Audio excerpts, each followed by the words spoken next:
A T. His product launch, my daughter's boyfriend called me a dinosaur librarian, and his investors laughed at my career. I just smiled, went home and traced his code. His $3.2 million startup collapsed. Before I continue with this story, I need you to understand something. By the time I walked out of that gleaming conference room with its floor-to-ceiling windows overlooking downtown Austin, I already knew exactly how I was going to dismantle everything Marcus Webb had built on stolen code. What I didn't know was whether my daughter would ever forgive me for it, but I'm getting ahead of myself. My name is David Harper. I'm 62 years old, and for the past 37 years, I've been a research librarian at the Austin Public Library's Central Branch. Before that, I spent 4 years getting my master's in library and information science. And before that, I was one of those kids who actually enjoyed organizing things.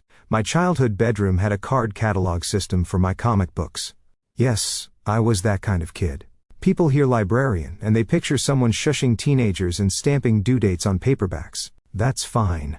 I stopped correcting people's assumptions about my job sometime around 1995. The truth is, modern research librarianship is as much about database architecture, digital archives and information systems, as it is about books.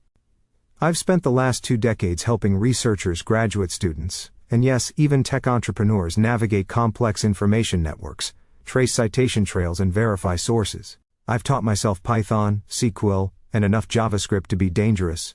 I archive open source projects in our digital collection. I understand GitHub better than most people half my age. But none of that matters when you're standing next to your daughter's boyfriend at his company's product launch party, and he introduces you to his investors as Sarah's dad, the librarian, still thinks card catalogs are cutting-edge technology. The laughter that followed wasn't even the worst part. The worst part was watching my daughter Sarah, my brilliant 28-year-old daughter who works in digital marketing, force his smile and change the subject instead of defending me. Let me back up 6 months. Sarah met Marcus Webb at a tech networking event in January. She was there representing her marketing firm, and he was pitching his startup, something called Velocity Analytics. By February, they were dating. By March, she'd moved into his downtown loft. By April, I was meeting him for the first time at a family dinner. Marcus was everything I wasn't. 32 years old, Stanford MBA, drove a Tesla, wore expensive sneakers that somehow cost more than my monthly mortgage payment. He had that particular brand of confidence that comes from never being told no, from growing up in Palo Alto with venture capitalist parents and attending the right schools with the right connections. "So, David," he said, that first dinner cutting into his steak with the kind of precision that felt aggressive. "Sarah tells me, you work at the library. That's nice. Do you enjoy it?" The way he said library made it sound quaint. Like I told him, I made buggy whips for a living. "I do," I said. 37 years and counting. "Wow, same place the whole time." He exchanged a glance with Sarah. "That's really stable. I don't think I could stay anywhere that long. I get restless, you know? Always looking for the next challenge. The next disruption." Sarah squeezed his hand. "Marcus just raised his Series A. $3.2 million. "Congratulations," I said, and I meant it. I'm not one of those people who resent success. "What does Velocity Analytics do?" His eyes lit up the way they always did when someone asked about his company. For the next 20 minutes he explained how his platform used machine learning to analyze customer behavior patterns and predict purchasing decisions. It would revolutionize e-commerce, he said. It was going to change everything. I listened, nodded, asked questions. Some of what he described sounded familiar, like I'd read about similar approaches in the tech journals we subscribed to. But I couldn't place it exactly. When dinner ended, Marcus shook my hand and said, "It was good to meet you, David. You should come by the office sometime. See what real innovation looks like." Sarah didn't say anything in the car ride home, and I didn't ask. Over the next few months, I saw them occasionally. Always at their convenience. Always briefly. Marcus was busy. Sarah was busy. They were building something, she said. I needed to understand that. I did understand. I'd raised her by myself after her mother passed when Sarah was 12. I understood about building things, about sacrifice, about working towards something bigger than yourself. What I didn't understand was why my daughter was slowly disappearing. She used to call me every Sunday, then it became every other Sunday. Then it became text messages with apologetic emojis.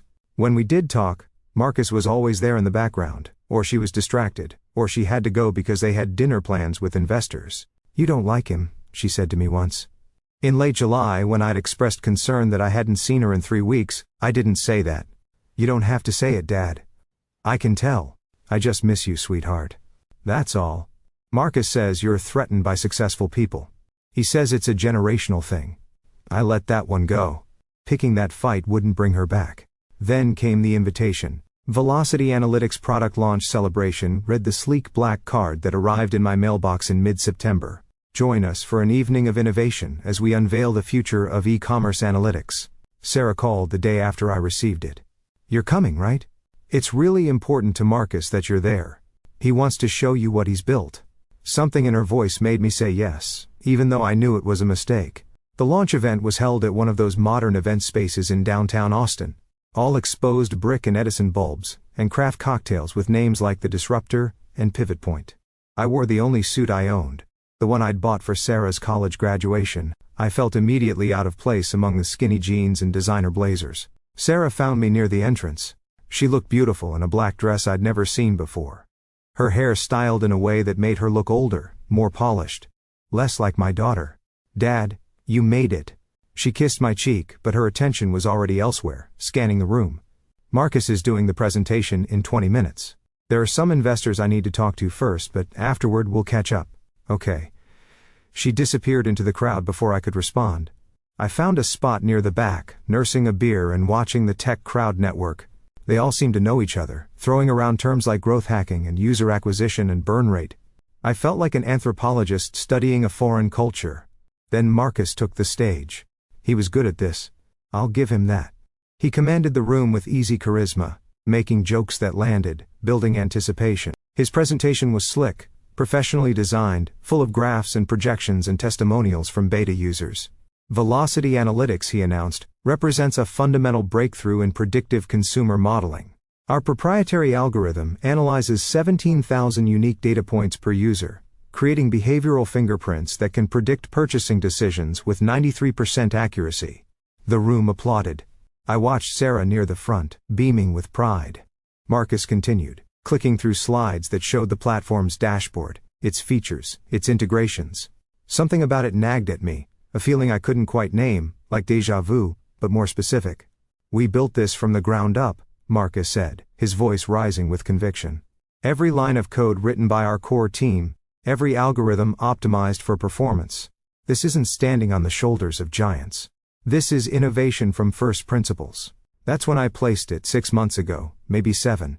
A graduate student working on her dissertation had asked me to help her track down documentation for an open source project called Open Commerce Insights. It was a machine learning framework for e-commerce analytics, built collaboratively by developers across 3 continents. Beautiful code, elegant architecture, released under the GPL license, which meant anyone could use it, modify it, build on it, as long as they released their modifications under the same open license and gave proper attribution. I'd helped her find the archive documentation, had even skimmed through some of the technical specs myself because I found it interesting. The architecture Marcus was describing, the 17,000 data points, even the phrase behavioral fingerprints, it was all there in Open Commerce Insights. Maybe it was coincidence. Maybe Velocity Analytics had licensed it properly, or maybe I was misremembering. I pulled out my phone and started searching discreetly. The Open Commerce Insights GitHub repository was still active. The last commit had been 3 months ago. I scrolled through the documentation, and there it was. The same architectural approach, the same technical methodology, even some of the same language Marcus had used in his presentation. My hands were shaking slightly as I checked the license. GPL v3. Very clear terms. Very specific requirements about attribution and sharing modifications. I looked up at Marcus, who was now taking questions from investors, confidently fielding inquiries about scalability and competitive advantages in intellectual property protection. "Our code is completely proprietary," he said, in response to one question. "We filed for patents on 17 separate algorithmic innovations." The room broke into applause again. Sarah was recording him on her phone. Proud girlfriend capturing her boyfriend's moment of triumph. I slipped out before the presentation ended. I needed air. I needed to think. Outside, I stood on the sidewalk and stared at my phone, refreshing the GitHub page like it might tell me I'd been mistaken. But the code was right there. Open source, GPL licensed. And unless Marcus had somehow independently invented an identical system with identical architecture and identical terminology, he'd taken it without attribution, claimed it as proprietary innovation, and was now raising money on that claim. Dad. I turned. Sarah had followed me outside, concern etched on her face. Are you okay? You left in the middle of Marcus's Q&A. I'm fine. Just needed some air. She studied me with the expression she'd had since she was a child. The one that meant she knew I was lying. You hate it. You hate him. You hate this whole thing. I don't hate anything, Sarah. Then why did you leave? This is the biggest night of Marcus's life, and you couldn't even stay for the whole presentation. I wanted to tell her. Right then, standing on that sidewalk with the Texas heat still radiating from the pavement, even though the sun had set, I wanted to explain what I'd found. But I could see in her eyes that she wouldn't believe me. She'd think I was making excuses, finding reasons to dislike him, trying to sabotage her happiness. I'm sorry, I said instead. You're right. I should go back inside. No. She crossed her arms. Marcus was right about you.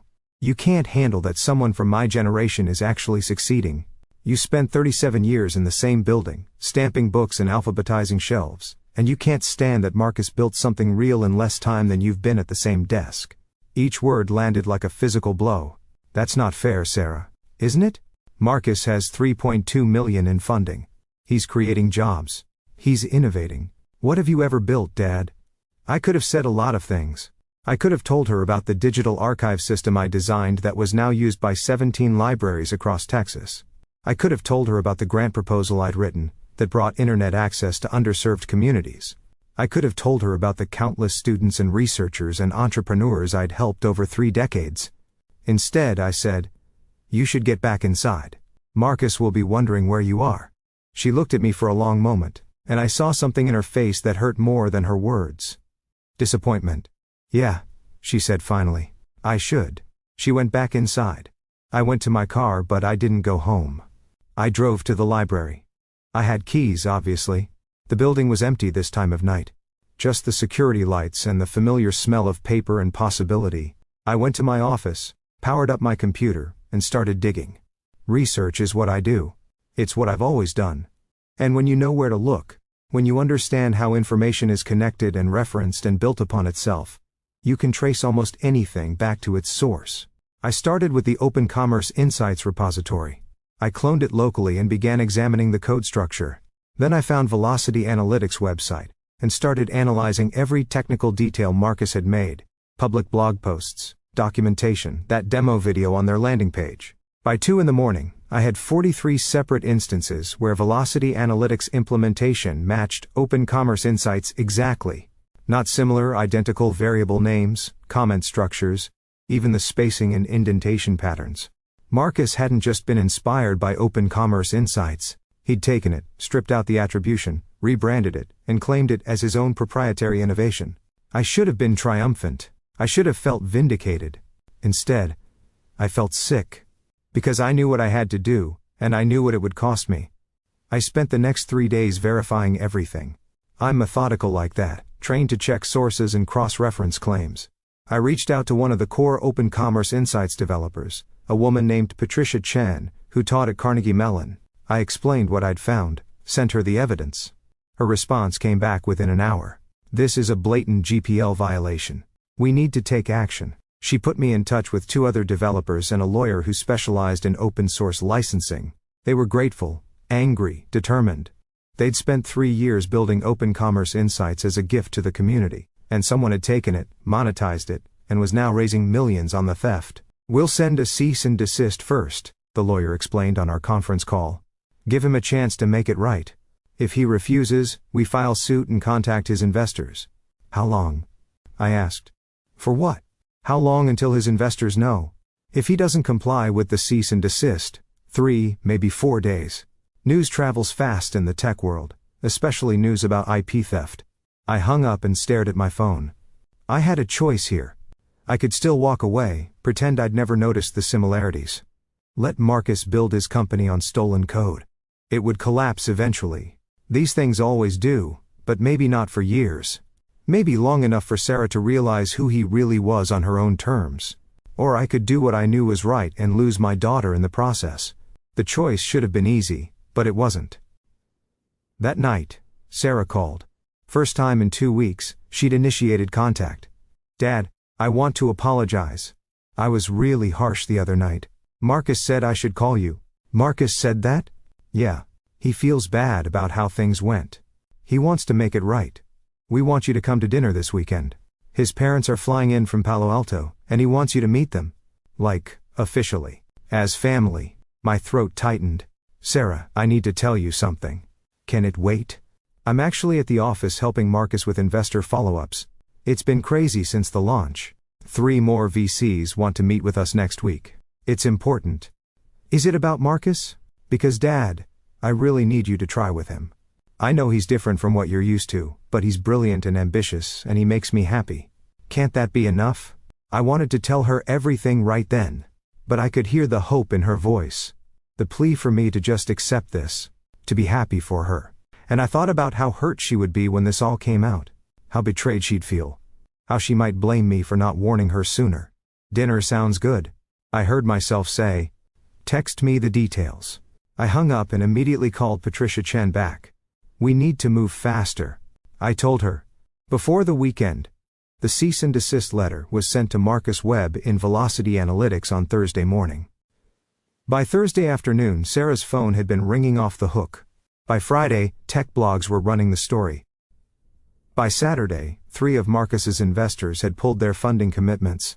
Sarah didn't call me. She didn't text. For 3 days, there was just silence from her end. While I watched the story unfold online, the evidence was damning. Side-by-side code comparisons, documentation showing the original Open Commerce Insights development timeline, testimony from developers who'd contributed to the project, Marcus's own statements claiming proprietary innovation, which made it clear this wasn't an innocent mistake. Tech Twitter was merciless. The think pieces wrote themselves. The dangers of move fast and break things culture. Why open source licensing matters. The Stanford MBA, who forgot about intellectual property. On Tuesday, a week after the launch party, my doorbell rang at 9 in the evening. It was Sarah. Her eyes were red, her hair pulled back in a messy ponytail, wearing sweatpants, and one of my old UT Austin sweatshirts I'd given her years ago. "Did you know?" she asked. "At the launch party. When you left early, did you already know?" I stepped aside to let her in. She walked past me into the living room, the same living room where she'd done homework at the coffee table, where we'd watched movies on Friday nights after her mother died, where I'd taught her to play chess when she was 7. "I suspected," I said. "I confirmed it that night. And you didn't tell me. Would you have believed me?" She sank onto the couch. "No, probably not." She was quiet for a long moment. "He's been lying to me about everything. The code, the investors, even his parents. Did you know his dad is an adventure capitalist? He's an accountant in Palo Alto, his mom's a teacher." Marcus made up this whole background because he thought it sounded better. I sat down beside her, careful to maintain some distance, unsure if she wanted comfort or just someone to talk at. "The lawyers say he's going to lose everything," she continued. "The investors are suing him for fraud. The open commerce developers might press criminal charges. And She stopped, swallowed hard. "I moved in with him, Dad. I left my apartment. I've been helping him pitch to investors, using my firm's resources, my contacts, people I've worked with for years, and now they all know I was part of this." "You didn't know. Doesn't matter. That's not how it looks. My boss called me in yesterday. They're evaluating my involvement, which is corporate speak for, you're probably fired." "I'm sorry, sweetheart." "Are you?" She turned to look at me directly. "You exposed him. You're the one who contacted those developers. I saw your name in the filings. David Harper, research librarian. Initial source of evidence. Yes. So are you sorry?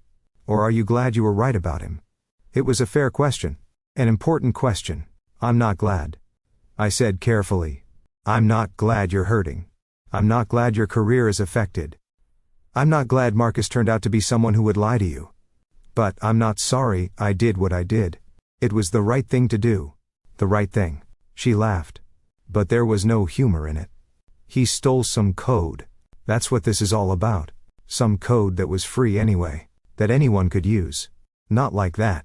Not claiming it as original work, not raising millions of dollars by lying to investors. But you didn't have to be the one to report it. You could have let someone else figure it out. No one else was going to figure it out, Sarah. I'm probably one of maybe 12 people in Austin who would have recognized what Marcus did. This is what I do. I trace information. I verify sources. I understand how intellectual property works in the digital age. I saw something wrong, and I had the knowledge to prove it. So what? You're a hero now? You saved the tech world from the bad man? No. I'm just someone who couldn't ignore what I knew. She stood up abruptly, pacing. You don't understand what you've done. Everyone I know. Everyone in my professional circle. They all know. They know my boyfriend built a company on stolen code. And they know my dad is the one who brought it down. Do you know what that makes me look like? Either I'm complicit or I'm stupid. Those are the only two options. There's a third option, I said quietly. That you're someone who was lied to by someone you trusted. That's not stupidity. That's not complicity. That's just being human. She stopped pacing. Her back to me. Her shoulders were shaking. I loved him, Dad. Or I thought I did. I don't even know anymore. Was any of it real? Did he ever actually care about me? Or was I just useful? Good connections? Good network? Good cover? I stood and went to her. Put my hand on her shoulder. This time she didn't pull away. I don't know, I admitted. I'd like to think some of it was real. But people who lie about one thing usually lie about many things. She turned and buried her face in my shoulder. And for the first time since she was a teenager, my daughter cried in my arms. We stood like that for a long time. Eventually, she pulled back. Wiped her eyes with the sleeve of the sweatshirt. I need to ask you something. And I need you to be honest. Always. Did you do this because it was the right thing to do? Or did you do this because you wanted Marcus gone? I thought about that carefully. Both. I said finally.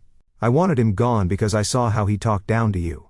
How he made you feel like you had to apologize for me. For my career. For the choices I've made. I didn't like who you were becoming around him. But I wouldn't have acted on that alone. I acted because what he did was genuinely wrong. Those developers spent years building something for the community, and he stole it. The investors gave him millions, based on a lie. That's fraud. That matters. She nodded slowly. I quit my job before they could fire me. I'm moving back home for a while. If that's okay. I can't afford my apartment without Marcus splitting the rent, and I don't have the energy to fight with him about the lease. Your room is exactly how you left it. With the posters of boy bands I liked in 8th grade, I'm afraid so. She almost smiled. Dad? Yeah? Thank you. For being someone I can come home to. Even when I'm stupid. Even when I yell at you and say terrible things. You're never stupid. You're human. We all make mistakes. The important thing is what you learn from them. She stayed that night in her old room. I heard her crying through the wall around midnight, and had to stop myself from going to her. She needed to process this on her own. The next morning I made breakfast, scrambled eggs and toast. The same breakfast I'd made her every Saturday when she was growing up. She came downstairs looking exhausted but calmer. What happens now? She asked, picking at her eggs. To Marcus, I mean, legally hard to say. He'll probably settle with the open commerce developers to avoid criminal prosecution. The investors might get some of their money back, but probably not much. His company is finished. And me? You rebuild. You find a new job. You move forward. You're 28, Sarah. You have time to recover from this. Do you ever regret it? She asked suddenly. Staying at the library all those years? Never chasing something bigger? I considered that. No. I built something that mattered. Maybe it wasn't flashy. Maybe it didn't come with venture capital funding or TechCrunch articles. But I helped thousands of people over the years. I preserved knowledge. I connected people to information they needed. That's not small. That's not insignificant. Marcus said you were washed up. I know. He was wrong. I know that too. She was quiet for a moment. I need to learn how to value the right things. I got so caught up in his world, in the excitement of it all, that I forgot what actually matters. That's not an easy lesson. Some people never learn it. Did Mom know? About the library stuff. The database work? All the technical things you do? She knew. She was proud of it. She used to joke that I was the most interesting person no one had ever heard of. Sarah smiled.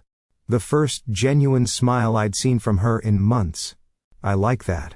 The most interesting person no one had ever heard of. It's not a bad way to live. Over the following weeks I watched Sarah put herself back together. She landed a new job at a smaller marketing firm, one that valued integrity over flash. She started calling me again on Sundays. She came over for dinner on Wednesdays. Marcus disappeared from social media. I heard through the tech community grapevine that he'd moved back to California. Was working for his father's accounting firm. The lawsuits were settled quietly. The open commerce developers got a public apology and a licensing agreement that ensured proper attribution. The investors got a painful but important lesson about due diligence. 3 months after everything fell apart, Sarah and I were having dinner at my house when she said, "I want to learn what you do. The research stuff. The database work. Will you teach me?" Why? Because I realized something. What Marcus did was only possible because most people don't understand how digital information works. They don't know how to verify sources, trace code origins, check licenses. If more people had your skills, people like Marcus couldn't get away with what he did. So I taught her. We spent Saturday mornings at the library, and I showed her how to navigate GitHub repositories, understand licensing terms, trace information lineage. She was a quick learner, saw connections I hadn't thought of, asked smart questions. "You know what's funny?" she said one Saturday, scrolling through an open source project's commit history. "Marcus was right that you taught me something. Just not what he thought." "What's that?" "That real strength isn't about being the loudest or the flashiest or the most confident. It's about being thorough, being honest, being someone people can trust. You spent 37 years building that reputation. That's worth more than any startup valuation." I didn't trust myself to speak for a moment. "Also," she continued, grinning now, "I'm pretty sure you could run circles around most tech bros when it comes to actual technical knowledge. They just never bothered to ask." "Well, I do try to maintain an air of mystery." She laughed, and it sounded like home. 6 months later, Sarah landed a job at a digital rights organization, working on open source advocacy and licensing compliance. She uses the research skills I taught her every day. She's happy. More importantly, she's herself again. We had coffee last week, and she told me about a case she was working on, another startup that had violated GPL terms. "I thought about you," she said, "about how you could have just let Marcus get away with it. How you risked our relationship to do the right thing.